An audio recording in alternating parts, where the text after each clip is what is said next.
계속해서 광주 전남권 뉴스입니다. 폭염이 기승을 부리면서 바닷물의 온도가 30도를 육박해 한평 해역에는 고수온 경보가 내려졌습니다.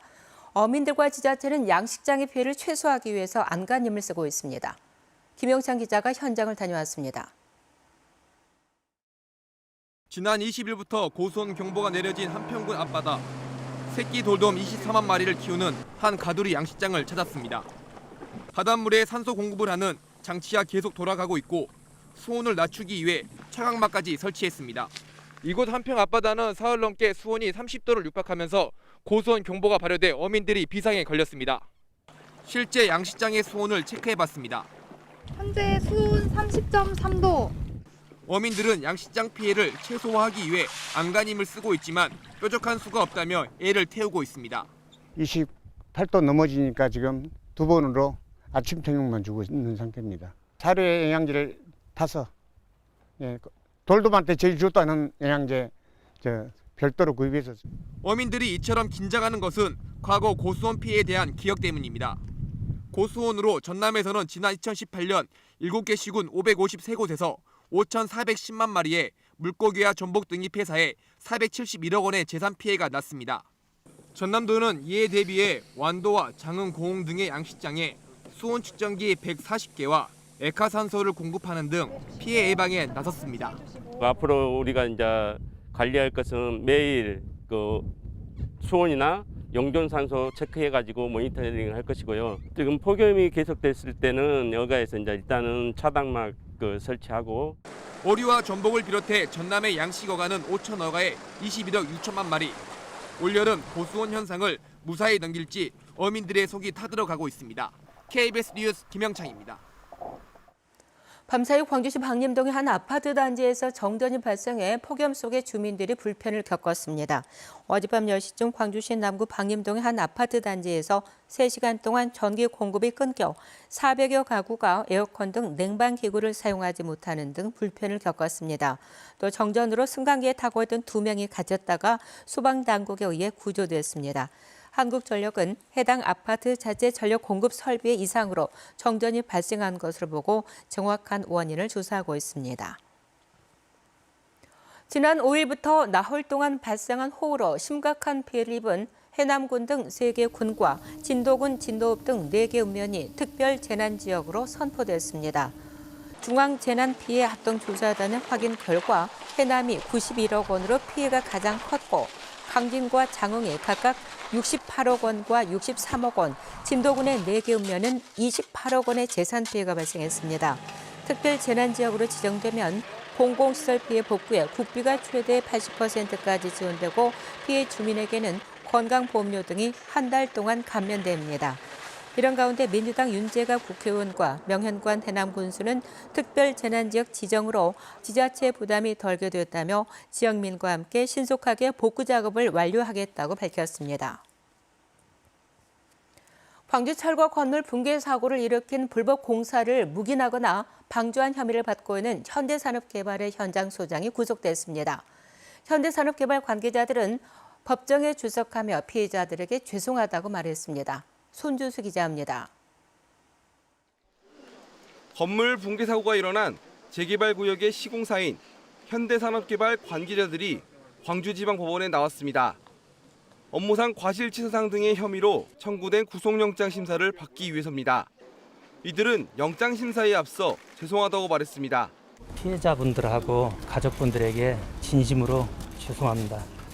현대산업개발 소속 현장소장과 안전부장 등 2명은 철거 현장의 안전관리를 소홀히 해 17명이 숨지거나 다친 건물 붕괴 사고를 유발한 혐의를 받고 있습니다.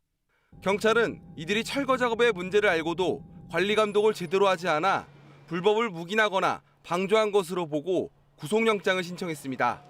이에 대해 광주지방법원은 현장 소장 서모 씨에 대해 증거인멸에 염려가 있다며 구속영장을 발부했고 안전부장 김모 씨는 도망할 염려가 없다며 영장을 기각했습니다. 현대산업개발 측은 사고를 예측할 수 없었다며 혐의를 부인해온 것으로 전해졌습니다. 철거 공법 지시하셨습니까? 그 부분도 조사 과정에서 상세하게 말씀드렸습니다. 광주 붕괴 사고와 관련해 지금까지 경찰이 입건한 피의자는 23명이고 이 가운데 6명이 구속됐습니다. 경찰은 이번 주 안으로 국립과학수사연구원에 정밀 감식 내용이 통보되면 다음 주쯤 수사 결과를 발표할 계획입니다. KBS 뉴스 손준수입니다. 공공임대주택에 대한 편견을 없애고 무주택 중산층에게도 임대주택을 공급하는 이른바 광주형 평생주택 사업이 속도를 내고 있습니다. 아파트 층수와 공급 평형, 임대료 등에 대한 잠정안이 나오면서 이달 안에 설계 공고가 날 예정입니다. 보도에 이성각 기자입니다. 광주형 평생주택이 들어설 상무지군의 15,000제곱미터의 나대지입니다. 광주의 대표적인 노른자위 땅인 이곳에 광주시는 1,300억 원을 들여 30년 이상 임대가 가능한 460세대의 임대 아파트를 짓게 됩니다. 29층 이하의 전용 면적 36제곱미터와 59제곱미터는 물론 절반가량은 30평형대인 84제곱미터도 공급됩니다. 중위소득 150% 이하인 무주택자까지 자격을 확대하면서 중형평형 공급을 늘린 겁니다. 임대료는 시세보다 저렴한데 입주자들의 소득 수준에 따라 차등 부과할 계획입니다. 소득 수준이 낮은 분들은 임대료가 더 낮게 책정할 거고 소득 수준이 높은 중산층 이하 무주택자도 입주할 수 있기 때문에 그런 분들에게는 좀 시세보다도 낮지만 아마 비율은 조금 더 높아지는.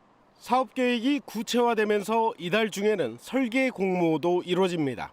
공공임대의 부정적인 이미지를 벗을 수 있는 설계 여부가 중점 심사 대상입니다. 공공임대 주택에서 좀 틀에서 벗어나자 해가지고 상당히 혁신적이고 획기적인 설계가 되도록 공모 지침에 반영을 했습니다. 광주시는 내년 초 입주자를 미리 선정하고 단지 내 편의시설 등 이들의 요구도 공사에 반영할 예정입니다. KBS 뉴스 이성각입니다. 밤사이 코로나19 신규 확진자가 광주에서 3명, 전남에서 15명이 나왔습니다. 전남에서는 여수에서 집단 감염이 발생한 유치원과 주점 등에서 관련 확진자 6명이 추가됐으며 목포 휴게 음식점 관련 3명과 해외 유입 등 확진자 15명이 추가됐습니다. 광주에서는 서울 마포구 음식점과 서구 유흥주점 관련 확진자가 각각 1명씩이 나왔으며 감염 경로 미확인 확진자 1명도 진단검사에서 양성 판정을 받았습니다. 이로써 어제 발생한 코로나19 신규 확진자는 광주가 9명, 전남 23명으로 모두 32명입니다.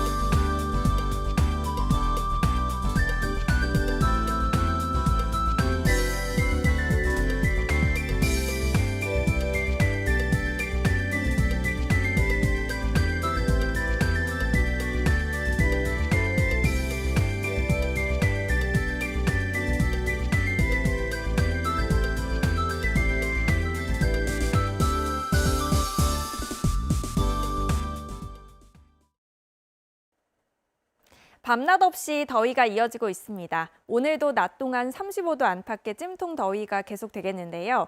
당분간 하늘도 맑게 드러나면서 햇볕이 더 강하게 내리쬐겠습니다. 오늘도 한낮 기온 광주가 36도로 어제보다 3도가량이나 높겠고요. 주말 동안에도 계속해서 오늘과 비슷한 무더위가 예상됩니다. 폭염특보도 지속이 되고 있습니다. 진도와 완도, 여수는 폭염주의보, 그 밖에 광주 전남 대부분 지역에는 폭염경보가 발효 중인데요. 햇볕이 강한 낮 시간대는 되도록 외출을 피하시고 수분 섭취 충분히 하시기 바랍니다. 오늘도 가끔 구름 많겠고요. 낮 최고 기온은 장성과 화순 36도로 어제보다도 더 덥겠습니다. 여수의 낮 최고 기온 32도, 순천과 곡성 36도까지 치솟겠습니다. 목포 34도, 완도 33도 등 서부 지역은 대체로 33도에서 34도까지 오르겠고요. 신안을 비롯한 그 외 도서 지역은 31도에서 34도가 예상됩니다. 서해남부 남쪽 먼바다는 풍랑주의보가 발효 중입니다. 모레까지 바람이 강하게 불고 물결이 최고 4m로 매우 높겠습니다. 당분간 무더위가 계속되겠습니다. 날씨였습니다. 보행자 3명이 숨지고 16명이 다친 여수 탁송 차량 교통사고와 관련해서 차량 운전자가 구속됐습니다. 여수경찰서는 지난 20일 여수시 서교동 한지사거리에서 탁송 차량을 운전하다 사고를 일으켜 19명의 사상자를 낸 혐의로 차량 운전자 41살 A씨를 구속했다고 밝혔습니다. 이에 앞서 경찰은 전남도와 도로교통공단 등 관계자 등과 함께 사고 현장 검증을 진행했습니다. 지난해 전남 지역 농가 평균 소득이 코로나19 사태 이전보다 11%가 는 것으로 나타났습니다. 호남지방통계청이 발표한 자료를 보면 지난해 전남 지역 농가 평균 소득은 4,360여만 원으로 전년보다 430여만 원, 11.1%가 증가했습니다. 이는 전국 평균 상승률 9.3%보다 1.8%포인트 높은 수치입니다. 특히 코로나19 재난지원금 등의 보조금이 늘면서 전남 농가 소득 가운데 이전 소득이 전년보다 28.3%가 늘었습니다. 광주시 동구가 5개의 자치구 가운데 처음으로 음압시설 등을 갖춘 선별진료소를 설치하고 운영에 들어갔습니다. 보건소 1층에 마련된 선별진료소는 시민들이 쾌적한 공간에서 검사를 받을 수 있도록 냉난방과 음압시설, 자동 환기 시스템을 갖추고 있습니다. 동구는 해당 선별진료소를 코로나19 감염병 위기 상황 이후에는 홍역과 결핵 환자 진료 공간으로 활용할 계획입니다. 조선대학교 병원이 건강보험심사평가원이 발표한 약제급여 적정성 평가에서 항생제와 주사제 처방률 항목에서 1등급을 받았습니다. 조선대병원은 상기도 감염 항생제 2.43%, 주사제 1.82% 등 낮은 처방률로 약물 오남용 예방에서 높은 평가를 받아 1등급을 기록했다고 밝혔습니다. 심평원은 약물 오남용을 줄이기 위해서 2001년부터 주요 약제 처방을 분석하는 약제급여 적정성 평가를 시행하고 있습니다. 금요일 아침 함께한 KBS 뉴스를 마칩니다. 감사합니다.